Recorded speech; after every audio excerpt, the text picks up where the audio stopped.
Assalamualaikum warahmatullahi wabarakatuh. Salam sejahtera untuk kita semua. Pada kesempatan kali ini, kami dari kelompok 3 akan mempresentasikan rencana bisnis dari kelompok kami. Sebelumnya, perkenalkan nama saya Naza Dwi Trisya dengan NIM akhiran 052. Di sini saya tidak sendirian, tetapi bersama 3 rekan saya. Kenalkan, nama saya Hanifah Oktari Bazila. Perkenalkan, nama saya Alif Rahmatus Supriya. Perkenalkan, nama saya Rindi Septianingsi dengan akhiran NIM 053. Deskripsi perusahaan. Inbus adalah perusahaan startup yang bergerak di bidang transportasi. Inbus menyediakan informasi tentang rute bus dan jadwal bus di Indonesia. Dengan menggunakan aplikasi ini, pengguna dapat menemukan halte bus terdekat dan mengetahui jadwal bus dan bahkan mendapatkan estimasi waktu secara real time. Namun, bus yang ada pada aplikasi ini bukan termasuk bus yang akan membawa pengguna ke luar kota. Bus aplikasi ini hanya menyediakan rute perjalanan terdekat, seperti ke mal, pasar, alun-alun kota, Surabaya Barat ke Surabaya Selatan, dan sejenisnya. Jika pada Surabaya, jika pada kota tertentu memiliki transportasi umum khusus seperti Surabaya Bus dan Warawiri di Surabaya, maka pengguna pada lokasi tersebut juga dapat melihat jadwal keberangkatan Surabaya Bus dan Warawiri secara real time. Di sini saya akan menjelaskan tentang rencana tim manajemen dari aplikasi Inbus, sebuah usaha yang akan kami buat. Rencana yang pertama yaitu pengembangan produk dan teknologi. Rencana yang kedua, manajemen layanan pelanggan. Rencana yang ketiga, pengembangan bisnis dan kemitraan. Yang keempat, pemasaran dan perluasan pengguna. Yang kelima, keamanan dan kepatuhan. Yang keenam, pengelolaan keuangan dan berkelanjutan. Yang ketujuh, analisis data dan kinerja. Yang kedelapan, perencanaan darurat dan pemulihan bencana. Yang kesembilan, pengembangan tim. Dan yang terakhir adalah kesadaran lingkungan. Di sini saya akan menjelaskan visi dan misi. Visi menjadi perusahaan transportasi umum terbaik dengan memberikan pelayanan jasa terhadap masyarakat dengan berorientasi pada keselamatan, kenyamanan, dan efisiensi waktu. Misi: membangun layanan transportasi yang mengikuti perkembangan zaman dan mengurangi polusi udara. Membantu memberikan pelayanan yang efisien untuk mencapai tempat tujuan. Memberikan transportasi umum dengan kualitas terbaik. Selanjutnya, produk dan layanan. Berikut adalah tampilan Inbus. Pada nomor 1 adalah tampilan selamat datang. Nomor 2 adalah menu utama. Nomor 3 adalah tampilan seluruh rute. Lalu, nomor 5 adalah tampilan saat sedang berada dalam perjalanan. Layanan dalam aplikasi Inbus adalah mudah menemukan halte bus dan mendapatkan estimasi kedatangan bus. Lalu, beberapa fitur di dalam aplikasi ini dapat diakses secara offline. Kemudian, pengguna juga dapat melacak kapan ia akan sampai tujuan. Tak hanya itu, pengguna dapat berbagi lokasi dengan teman atau keluarga. Dan aplikasi ini menjangkau lokasi pelosok dengan menyediakan alternatif untuk mencapai halte bus terdekat. Baik, Inbus akan bekerja sama dengan transportasi umum yang disediakan oleh pemerintah Kota Surabaya, seperti Surabaya Bus, Warawiri, Trans Jawa Timur. Namun, tidak hanya supir bus yang disediakan oleh pemerintah saja yang dapat mendaftar ke dalam aplikasi ini. Supir bus yang memenuhi persyaratan juga dapat mendaftar aplikasi Inbus. Lalu, mereka juga akan mendapatkan pelatihan sebelum beroperasi. Sistem dalam aplikasi Inbus ini hanya dapat membayar bus yang bekerja sama dengan Inbus dengan sistem cashless saja, seperti scan barcode, m-banking, ataupun penukaran koin member. Tinjauan industri. Yang pertama yaitu latar belakang industri. Surabaya adalah salah satu kota terbesar di Indonesia dengan populasi yang besar dan transportasi pribadi ataupun umum yang padat. Yang kedua, kondisi pasar. Pasar aplikasi dan rute bus di Surabaya masih berkembang, tetapi sejenis yang tersedia dan masih banyak peluang untuk memperbaikinya. Yang ketiga yaitu persaingan. Beberapa pesaing di pasar ini termasuk GoPush yang sudah ada. Persaingan adalah sehat, dan inovasi dalam mengembangkan aplikasi dan peningkatan layanan adalah kunci untuk bersaing di pasar ini.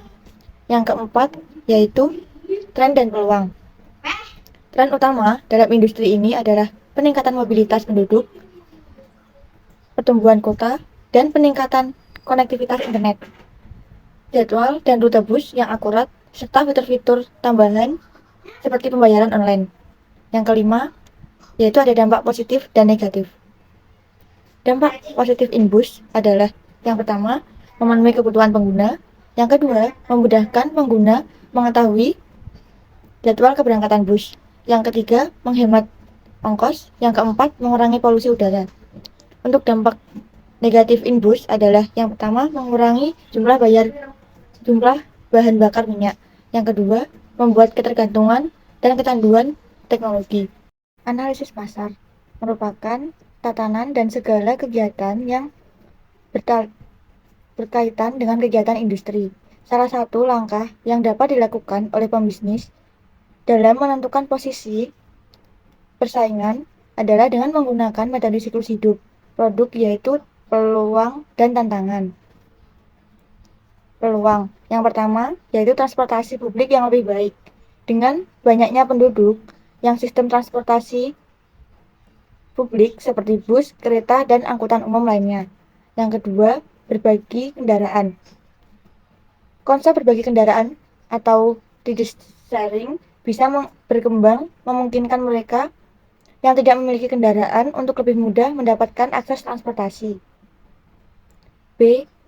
Tantangan. Yang pertama, yaitu infrastruktur transportasi. Yang kedua, kesulitan bagi masyarakat tertentu. Yang ketiga, kesadaran akan transportasi berkelanjutan. Yang keempat, masalah keamanan. Yang kelima, kemacetan.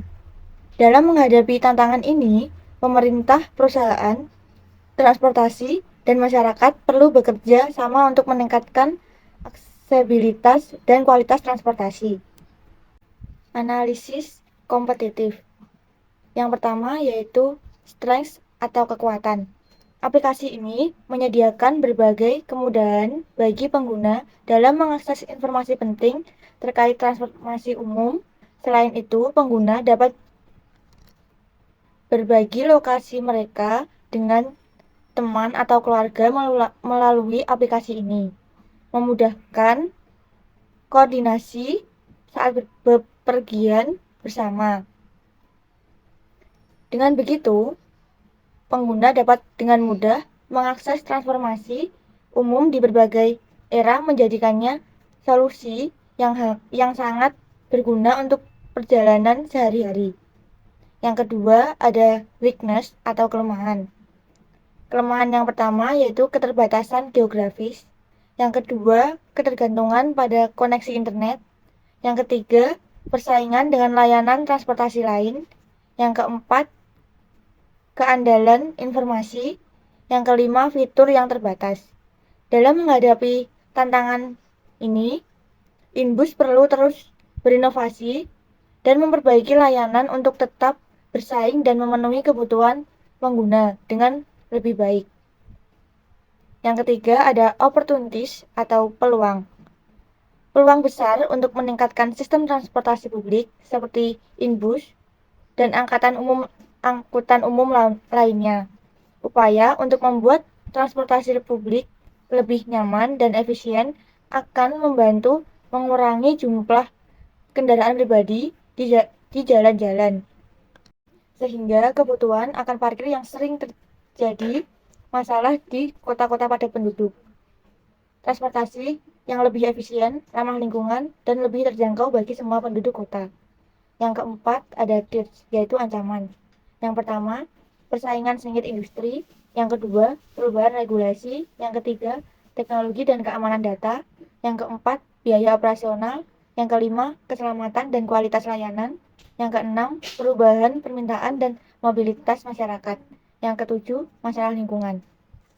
Selanjutnya ada rencana pemasaran. Di dalam aplikasi yang kami buat, ada beberapa macam rencana pemasaran, yaitu yang pertama, tingkatkan kredibilitas lewat publikasi media atau pro, yang kedua, job branding partnership untuk kumpulkan komunitas, yang ketiga, konten marketing yang relevan dan berkualitas, yang keempat, pay per click atau PPC, yang kelima, optimisasi website dengan SEO, yang keenam, personalisasikan email marketing, dan yang terakhir adalah afiliasi pemasaran. Selanjutnya, rencana operasional. Sistem operasional InBus melibatkan berbagai aspek yang mencakup baik pengguna atau supir bus maupun penumpang. Sistem ini beroperasi untuk kedua kelompok tersebut. Pada bagian pengguna atau supir bus, diawali dengan pendaftaran akun supir bus, lalu supir bus akan disediakan platform oleh InBus. Kemudian, supir bus memasukkan informasi tentang bus yang mereka operasikan, seperti nomor, rute, dan jadwal. Selanjutnya, pada saat perjalanan, supir bus diharuskan menyalakan GPS untuk melaporkan informasi secara real-time. Dan terakhir, informasi yang dilaporkan oleh supir bus secara real-time tersebut akan disinkronisasikan dengan aplikasi InBus yang digunakan penumpang. Selanjutnya, pada bagian pengguna, penumpang perlu mengunduh dan menginstal aplikasi InBus di perangkat mereka. Penumpang menggunakan aplikasi InBus untuk mencari informasi tentang halte, jenis bus, dan rute bus. Aplikasi juga akan memberikan estimasi kedatangan bus di halte tertentu. Tak hanya itu, aplikasi juga memberikan alternatif panduan untuk pengguna di pelosok kota agar dapat menjangkau halte bus terdekat. Kemudian, mereka dapat membayar saat menaiki bus dengan sistem cashless. Dan selanjutnya ada rencana organisasi. Di dalam usaha kita dipimpin oleh seorang presiden direktur. Presiden direktur ini tugasnya membuat serta memutuskan berbagai peraturan dan kebijakan tertinggi yang berkaitan dengan kepentingan perusahaan dan mengawasi serta mengendalikan perusahaan. Dan di sini yang menjabat sebagai presiden direktur adalah Naza. Dan di bawah presiden direktur terdapat general direktur, yang dimana tugasnya mengawasi serta menjalankan kegiatan perusahaan dengan anggaran yang ada dan menjadi perantara pada saat menyatukan ide, gagasan, dan juga strategi, yang dimana dijabat oleh Rindi. Dan di bawah general direktur ada beberapa bagian-bagian, yaitu bagian yang pertama ada manajer teknologi, yang tugasnya mengkoordinasi pengembangan produk adopsi teknologi terkini, serta pengelolaan seluruh proses pengembangan produk perusahaan. Dan selanjutnya ada manajer accounting, yang dimana tugasnya adalah mengelola keuangan dengan baik, tidak terkecuali dalam investasi perusahaan dan lain sebagainya. Dan selanjutnya ada manajer SDM atau HRD, yang dimana tugasnya dalam perencanaan dan pengembangan perusahaan, mengawasi dan mengevaluasi kinerja, serta melayani dalam segala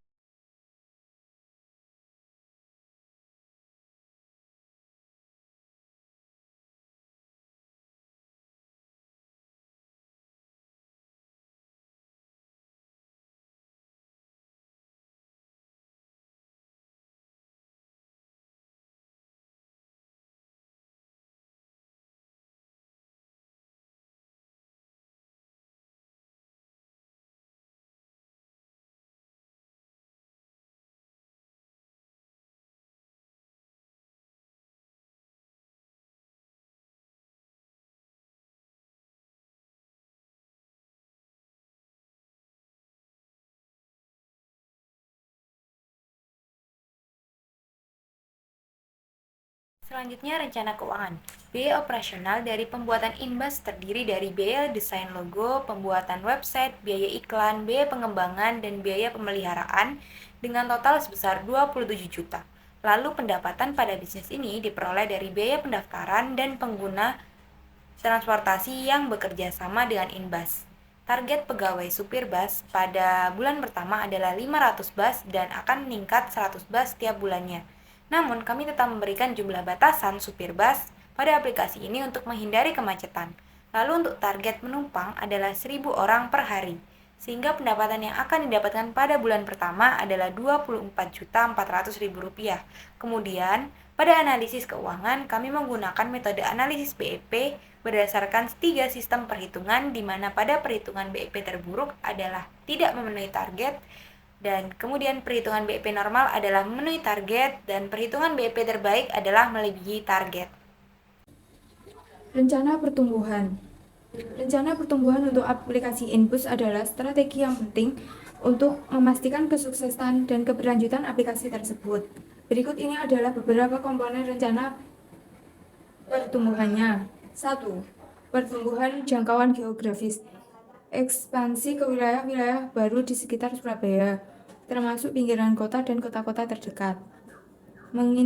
Mengidentifikasi peluang untuk berkolaborasi dengan kota-kota tetangga untuk menciptakan jaringan transportasi terintegrasi. 2. Integrasi dengan sistem transportasi lain. Mendorong integrasi aplikasi dengan sistem angkutan umum lainnya seperti becak dan layanan transportasi aplikasi lainnya seperti penyewaan sepeda atau ride sharing.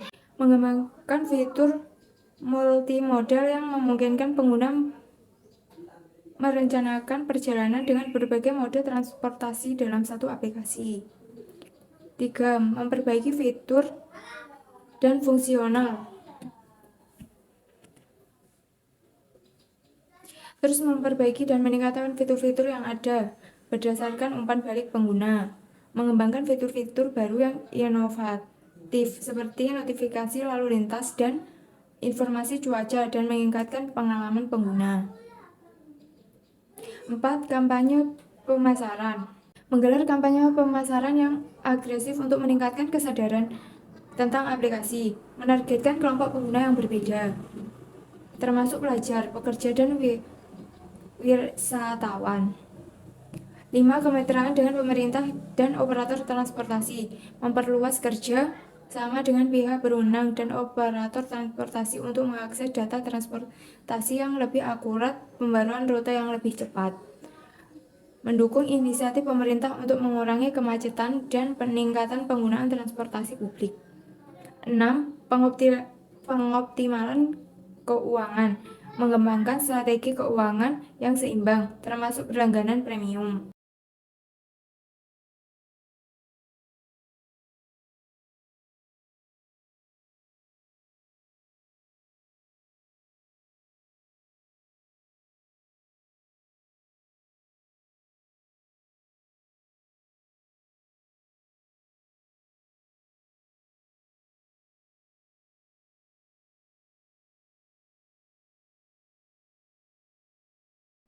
Baik, kesimpulannya, aplikasi Inbas adalah solusi digital yang dirancang untuk memudahkan penduduk dalam merancang perjalanan bisnis mereka. Inbas bekerja sama dengan supir bus untuk memberikan informasi mengenai rute dan jadwal bus. Peluncuran pada tahun pertama aplikasi ini adalah di Surabaya untuk mendukung transportasi umum Surabaya. Namun, tidak menutup kemungkinan Inbas juga akan berkembang di kota-kota lain.